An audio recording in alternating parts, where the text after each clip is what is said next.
Trump-supporting farmers are finding out after the president's funding freeze has impacted them. Frank, who did you vote for president? Mr. Trump. Right? Trump. Mr. Trump. If the election were today, Frank, would you vote for Donald Trump? No way. Couldn't happen. No. You voted for President Trump.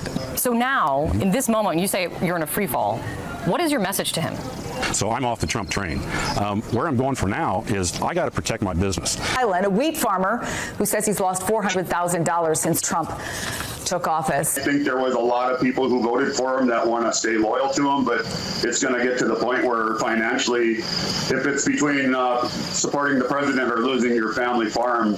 You voted for the president? Yes, I did. And do you support these policies which might be hurting farmers like you? Right now, we're the ones that are taking the hit. I think he's sort of backstabbing the main people who got him into office in the Midwest, and he just left us down.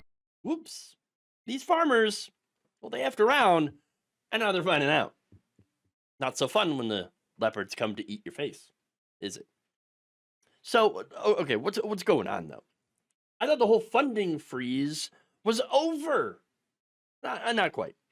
Even though a court has ordered Trump to release the funds, they're still being held up, okay? Now, USDA funds, for example, which disproportionately go to farmers and rural communities, are being held up. Those funds tend to go to conservation initiatives, research grants, and assistance for small agricultural businesses, okay? Without them, the local economies are being devastated. And, of course, there's no timetable into when or if the halted funds will even be reinstated, even though Trump has been ordered to reinstate the funding.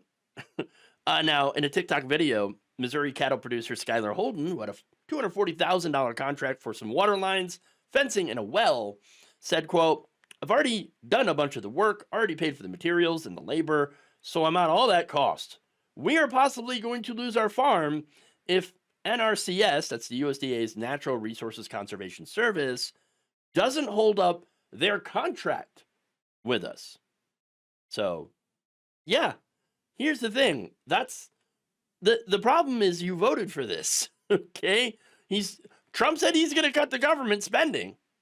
And guess what? That means anything that helps you. Okay, that's what that means.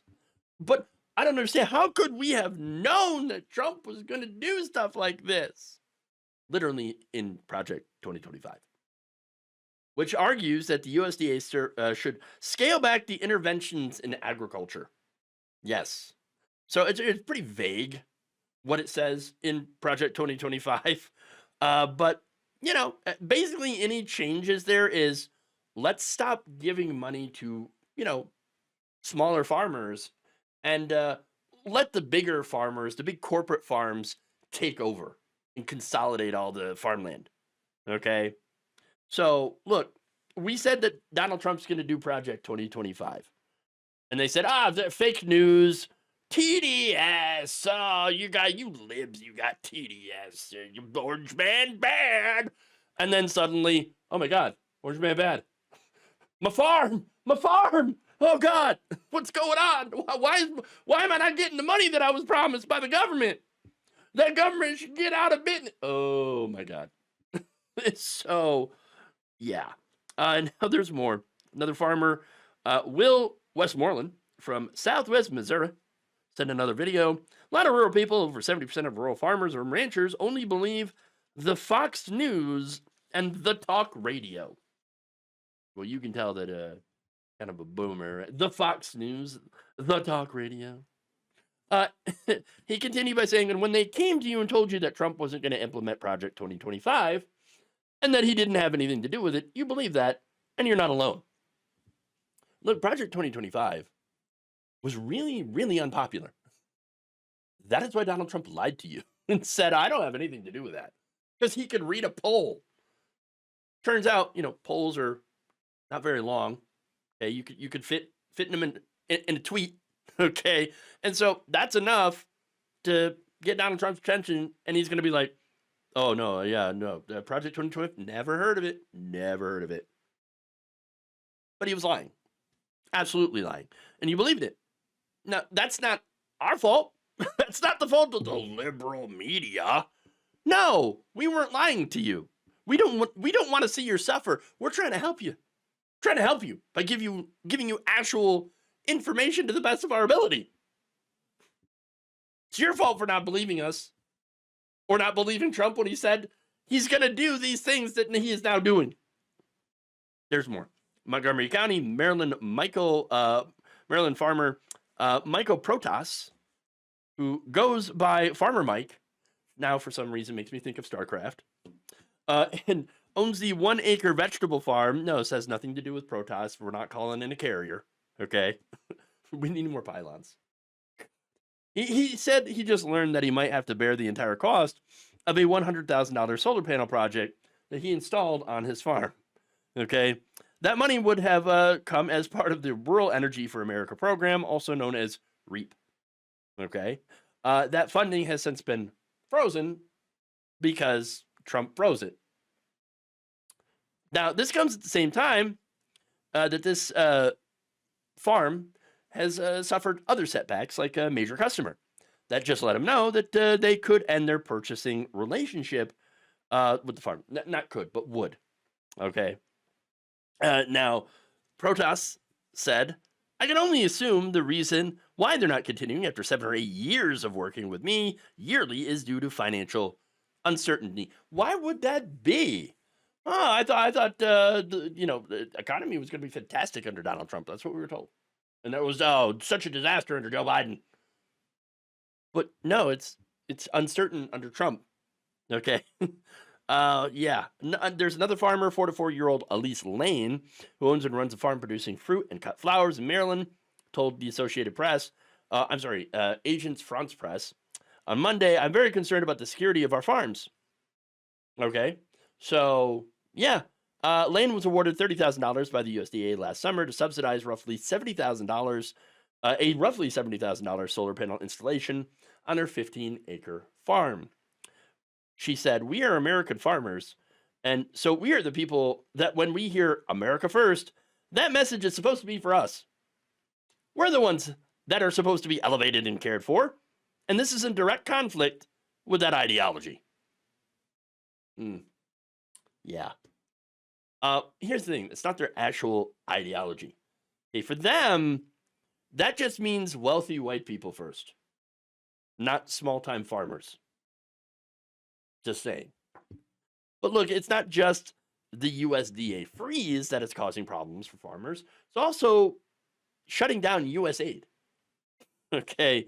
Now, one of the programs impacted by the shutdown of USAID is called Food for Peace, which uses America's agricultural surplus to help fight world hunger, expand international trade, and advance foreign diplomacy.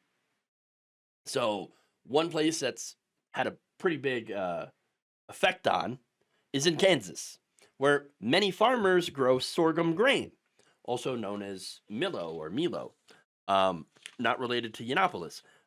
Now, sorghum is primarily used for ethanol or livestock feed in the United States, but around the world, it can also be used for human consumption.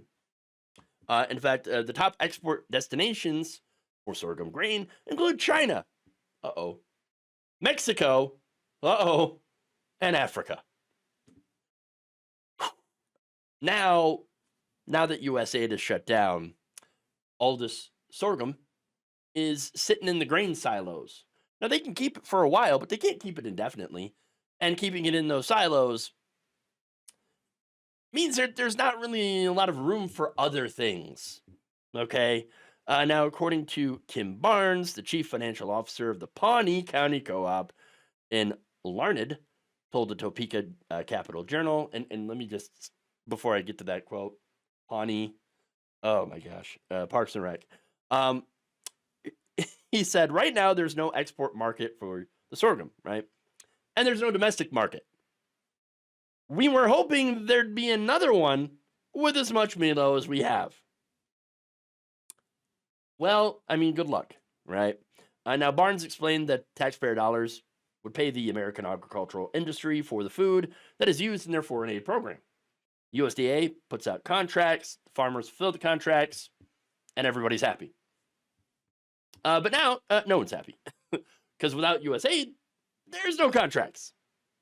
That's going to be disastrous for Kansas farmers. Okay? In fact, here's what Barnes said. If we can't get a chance to move this Milo, the basis on Milo is just going to deteriorate farther as we get into the future months. Because if there's no place to go with it, we can't buy something that we can't get fair value on the other side. But what about the fraud? The fraud, that's the whole reason that Elon Musk shut down U.S. aid, right? That's why you fed it to the wood chipper. Oh, there's so much fraud, waste, fraud, and abuse. Well, according to Barnes, who is on that lower level, he hadn't seen much. Quote, I know the discussion was that there was a lot of potential mismanagement of funds. I don't know that over the whole system, but I know when the award was made, I'm able to see what they get, price per metric ton, and convert that back to bushel price.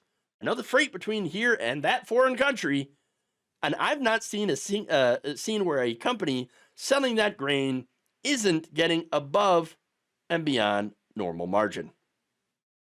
So where's the fraud? Where's the fraud? Well, I know where it is. It's sitting in the White House right now. Okay. Being lorded over by a ketamine-fueled tech bro with a God complex. That's what's going on, okay? That's where the fraud is. Look, I know. We tried to warn people that this would happen. Okay. And now it happened. And nothing we can do now. Okay. The result of all of this is people are going to go hungry. Small farmers could lose their farms to these big corporate farmers. And the wealth will continue to flow to the very top. As was the entire plan. Farmers, you got played. And now we're all going to suffer. Thank you for watching. If you enjoyed this video, please like, share, subscribe, hit the bell icon in order to get notified whenever a new video is released. And if you want to support independent, progressive media through this difficult time where it seems like everybody is shutting down, you can become a member on our YouTube page, you can become a subscriber on Facebook, or you can go to my Patreon. It's patreon.com/Jeff Waldorf. Thank you.